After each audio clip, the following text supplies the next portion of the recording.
G'day, it's your old mate Matthew here. Welcome to the Yarnsman podcast. In this episode, we have a good yarn with Hayden Roulston, detailing his journey from retirement to coming back to winning medals and all the things he did to find a better version of himself. We talk about reiki, we talk about visualization, and some other challenges around the monkey mind and not giving it a voice. Hope you enjoy the yarn as much as I did. Hello and welcome to the Yarnsman podcast. Today we have Hayden Roulston in the high-tech podcast studio. How are you, Hayden? Good, thanks. Thanks for having me. Yeah, good to have you here. Hayden's a father, husband, and one of New Zealand's most accomplished cyclists, even coming back from retirement to win a medal, so we'll get into that. But we'll start off with the Yarnsman questions. What have you struggled with in the last week?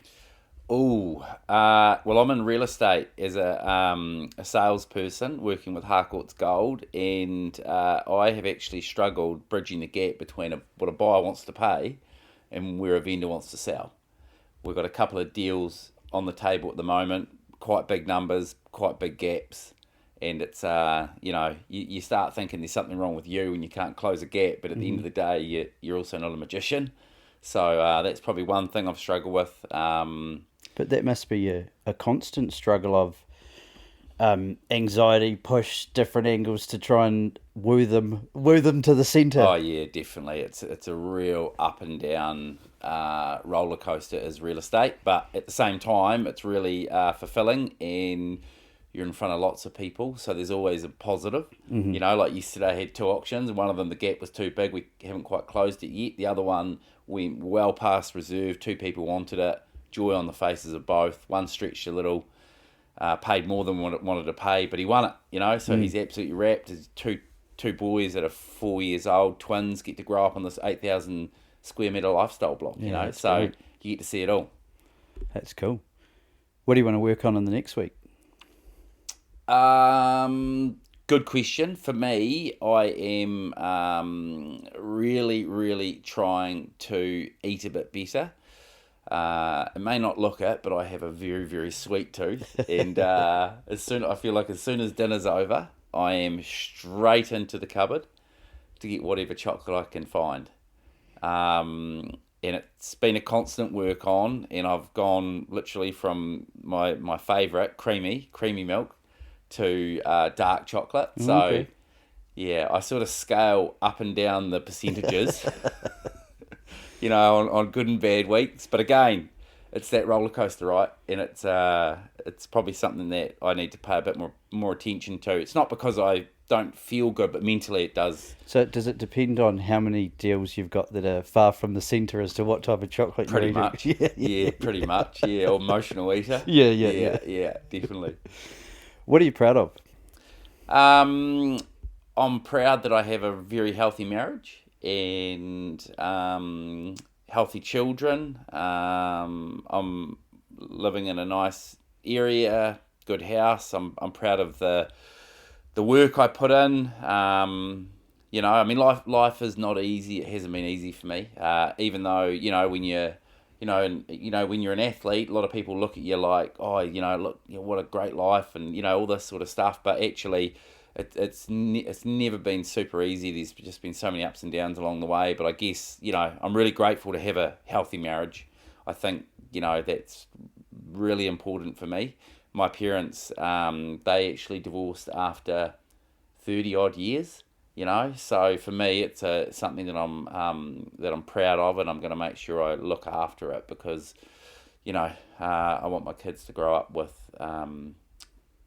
both parents under the same roof that love each other. That's really cool to hear, right?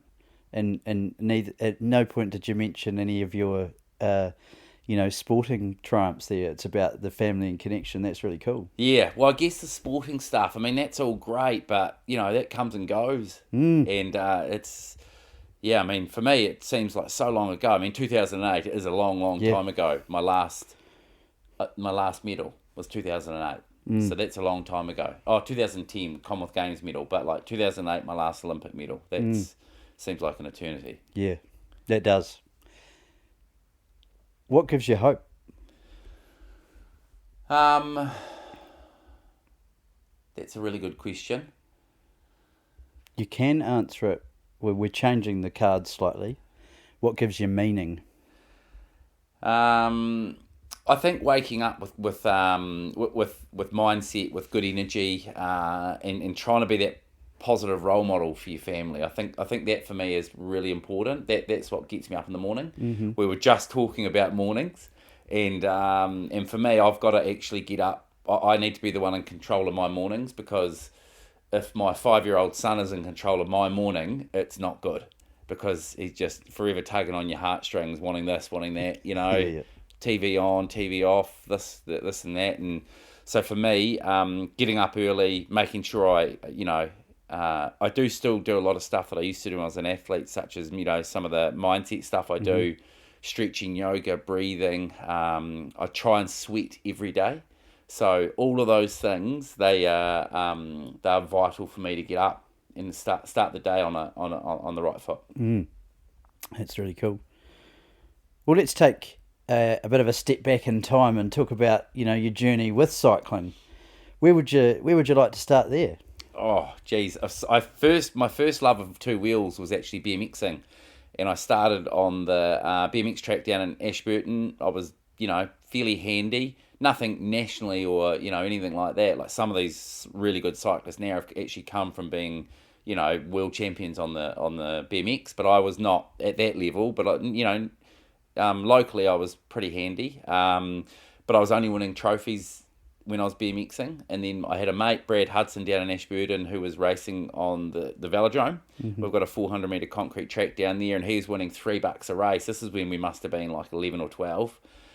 And I was, at that time of my life, I was really into WWF and the wrestling. Yeah. The old Ultimate Warrior, the Hulk Hogan. Yeah. Well, who was your favourite wrestler? Ultimate Warrior. Yeah. And of course, I think they were $1 a pack of wrestling cards, and trophies weren't buying them. So that's what I tell people as to why I switched. But actually, when I really think about it, my dad used to race, my uncles used to race. I was around cycling from a very, very, very young age. But, to be honest, I did all the sports growing up. I was really fortunate to be able to do all the sports. And but then in the end, it was cycling that, which took me the furthest. Which paid your way. Yeah. And so then from then on, you've had a really successful career with some highs and lows, right? Talk us through your heart condition diagnosis and what that was like in the lead up. Yeah, so I struggled a lot, again, coming back to the whole, eating. I actually struggled a bit with bulimia when I was racing. My weight would be up and down. It would be, all over the show. And it would just be tied into, things that were happening around me, whether it was, not going well in a race or not committing to the training I wanted to do. Sometimes I'd really beat myself up hard, which would then, lead me into this sort of binge eating type setup. So, having to overcome that sort of stuff is really, really hard when you're trying to get your body up to a level and be able to, absolutely fly on the bike. So they were probably some really hard struggles, but, at the end of the day,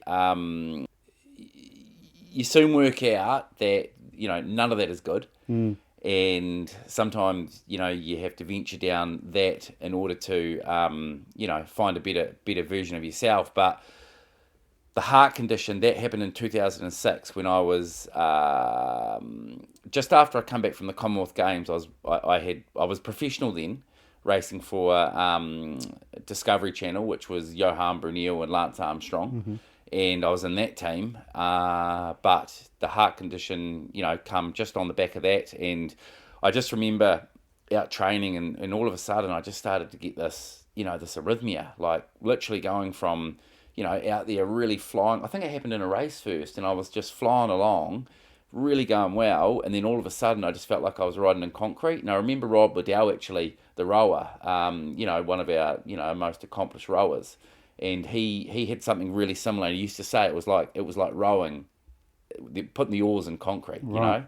and that's exactly what happened. But what was happening was my heart was going to like 280, Shut. and then it was coming down to like 20 in the space of minutes. Crazy. You know, I never felt like I was going to die or anything like that, but it was, you know, that, I mean, that there is just, you know, when you're an athlete and, you know, you're trying to get the absolute best out of your body, that there was just, it was almost disabling, you know. So that there led me to basically, I was never ever going to go down the path of, you know, the medical world, because I just wasn't that one inclined. But we were out drowning my sorrows because I had to retire from professional cycling. Cycling full stop. I retired, out drowning my sorrows with a mate. I was in the Fox and Ferret in Riccarton. Riccarton, right? Yeah. And then I met this lady who was practicing Reiki on a friend. And long story short, that was the avenue I went down, and that's what cured me. And I had another, 8 years of my career after that. What is Reiki? It's a Japanese healing technique, transfer of energy from one to another. It's very, very powerful. Along with Reiki, I was also doing a subconscious work, so really going deep, almost like like a hypnosis sort of treatment, where you start to really peel back the layers and go back in time and try and, you know, almost go back to childhood. And, you know, because we all have certain things said and done as a child, which you hang on to, and that can start to mould who you are as you get older.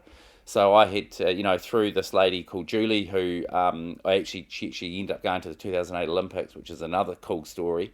You know, we started to go down that avenue, and long story short, it was amazing. It was absolutely amazing. She wasn't actually practicing Reiki with, like, you know, clients at that stage. It was more just family. She was really early on in it, but I just knew straight away there was a change.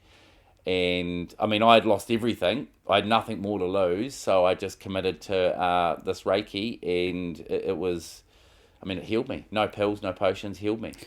What things had you tried in the lead up to that, you know, discovery at the Fox and Ferret?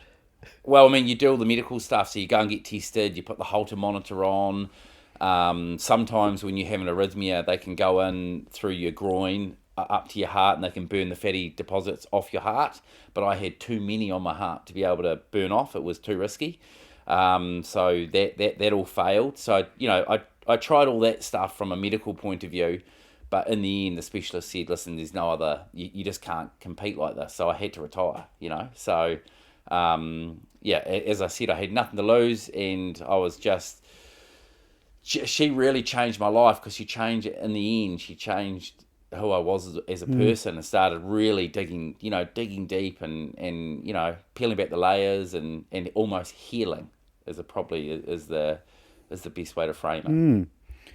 Well, going from the kind of bulimia phase to this, Yeah, you know, that's built some real resilience, right? But you must have had some pretty dark days.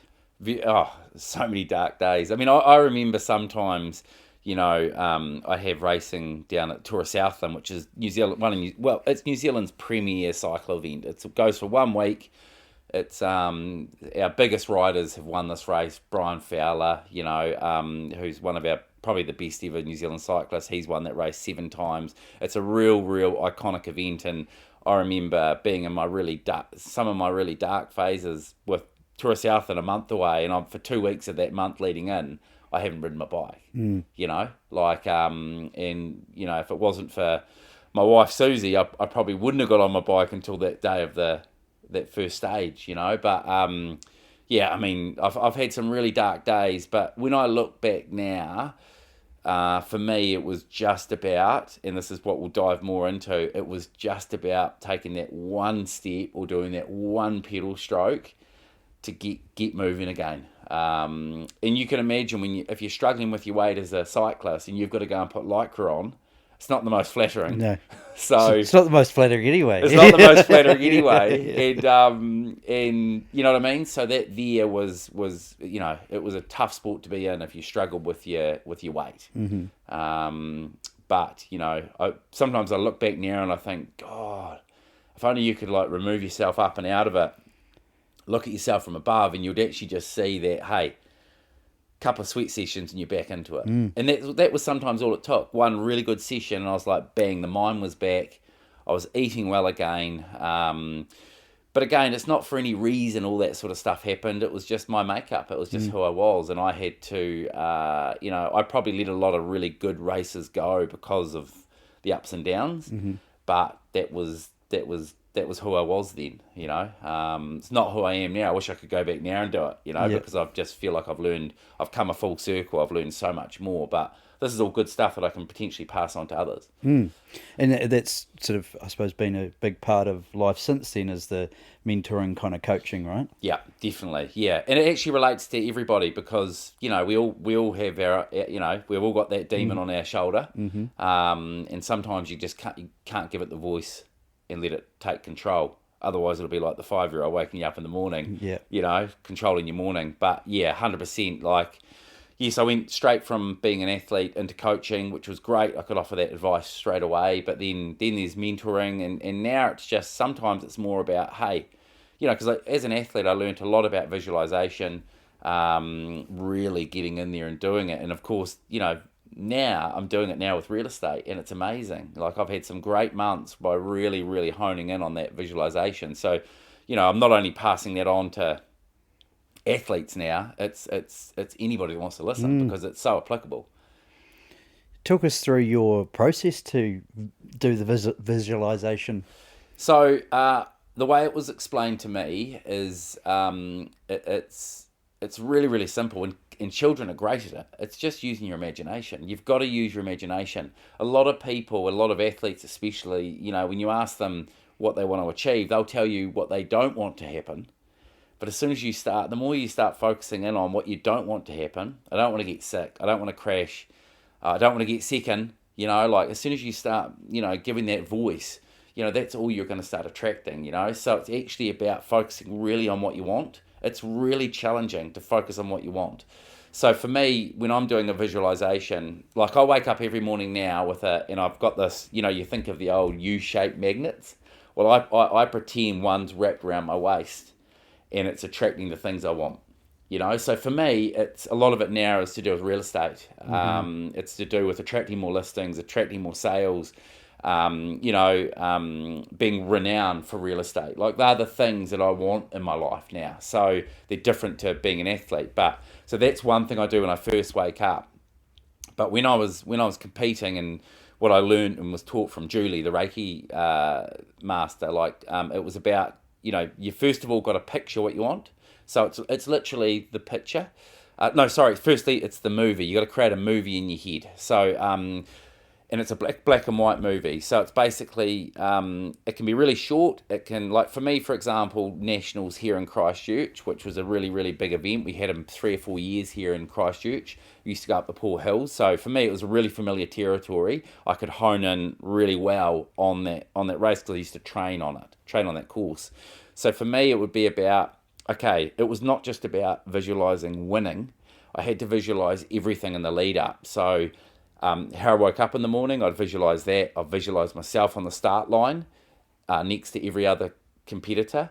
I'd visualize the race, some key points in the race. So for me, I've got really vivid memories of going up Dyer's Pass Road with the crowd, almost like Tour de France. And it was really like that.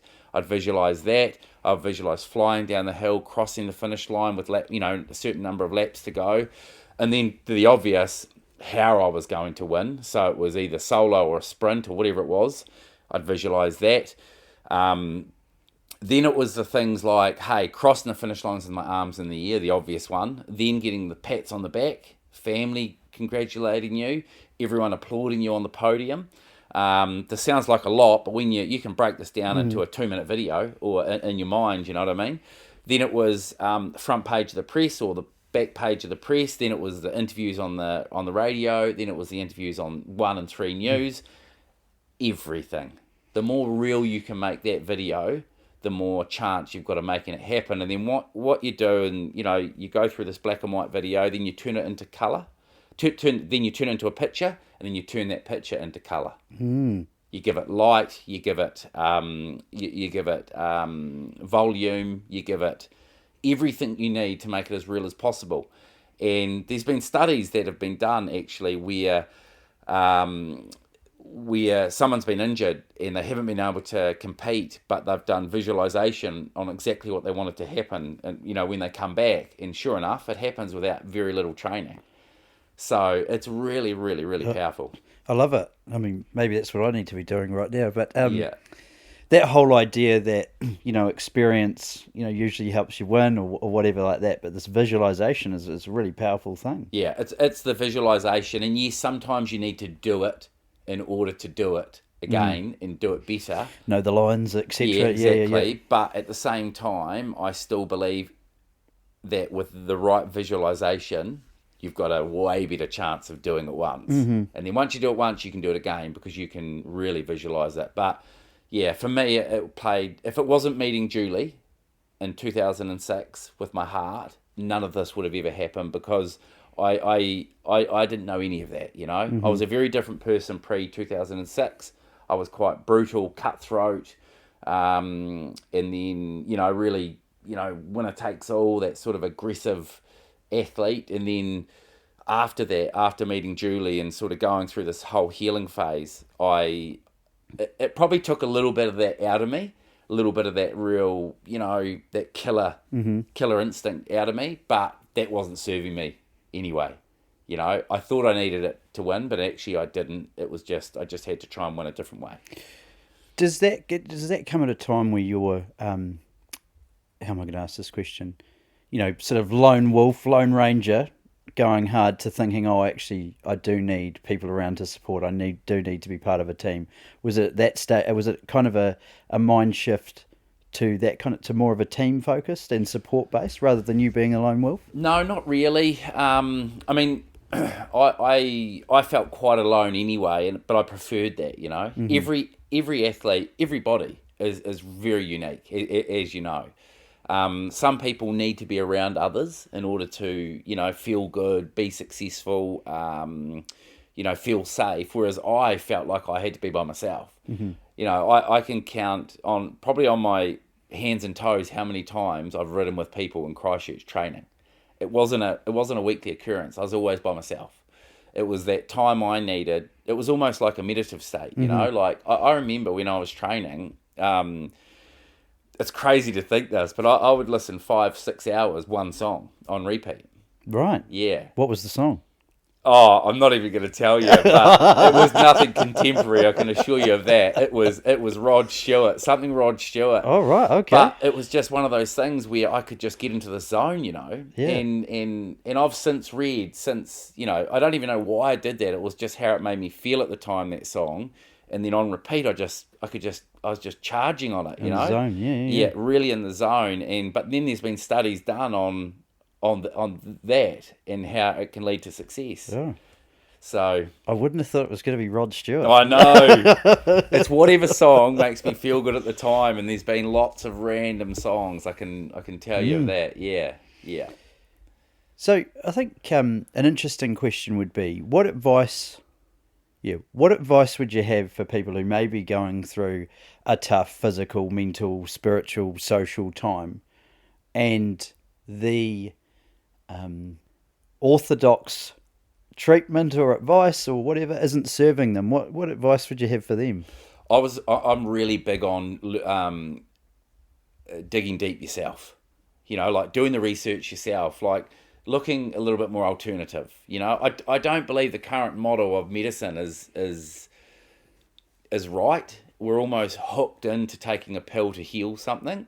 When and don't get me wrong, sometimes you need that. Like if you need you've got a busted lung, it needs to be repaired. Well, hey, it doesn't matter how many times you picture a nice, healed lung, that isn't going to heal.